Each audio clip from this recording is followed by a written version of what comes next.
ठाकरे सरकारच्या काळात लोक आयुक्त कायद्यासाठी मिटिंगा झाल्या, त्यावेळी त्यांनी कायदा करणार असल्याचे आश्वासन दिले होते, मात्र त्यांना हा कायदा नकोसा होता.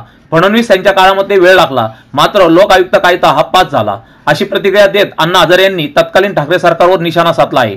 लोक आयुक्त कायद्यासाठी मी अनेक वेळा आंदोलन केली, त्यानंतर आता अधिवेशनात कायदा पारित झाला असून लोक आयुक्त कायदा काय आहे हे लोकांना कळावं यासाठी मी आता महाराष्ट्रभर दौरा देखील करणार असल्याची प्रतिक्रिया अण्णा हजारे यांनी यावेळी दिली. लोक आयुक्त झाला नव्हता म्हणून पुन्हा मी आंदोलन केले.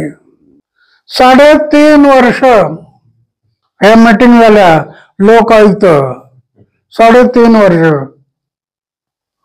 एवढं प्रदीर्घ मीटिंग झाल्या आणि त्याच्यातून मग हा ड्रॉप तयार झाला.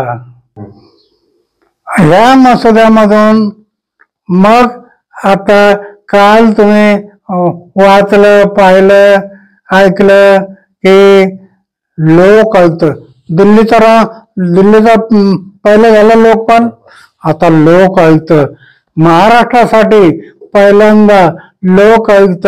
मग काल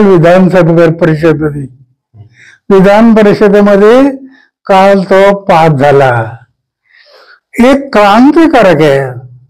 फक्त लोकांना जागवणं गरजेचं आहे. म्हणून मी तरी ठरवलं आता हा ड्रॉप लोकपाल आणि लोक आयुक्त झाला.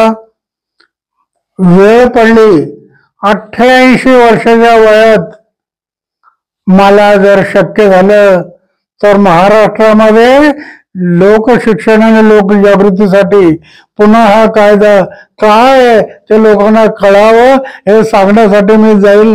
कारण भ्रष्टाचार मुक्त भारत निर्माण केला पाहिजे. त्यासाठी मी महाराष्ट्रामध्ये दौरा करून या कायद्याचा प्रचार करणार केला, पण त्याने केलं नाही. मला म्हणले आश्वासन लेखी दिले, आमचं सरकार लोक आयुक्त कायदा करील असं ठाकरे सरकारने सांगितलं, केलं नाही. काही नकोच होत.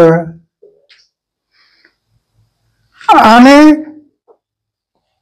देवेंद्र सरकार त्याने केलं, पण किती वर्ष वेळ लागला, पण कायदा केला. लोकपाल आणि लोक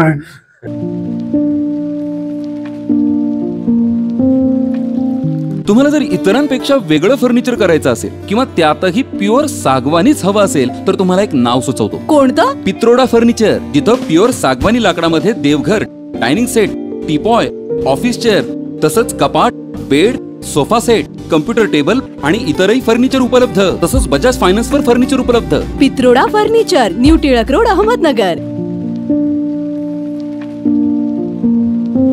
जिल्ह्यातल्या महत्त्वाच्या बातम्या जाणून घेण्यासाठी आजच आपल्या आवडत्या नगर संघर्ष न्यूज सबस्क्राईब करा व त्या शेजारील बेल आयकॉनला क्लिक करा व इंस्टाग्राम व शेअर चॅटला फॉलो करा.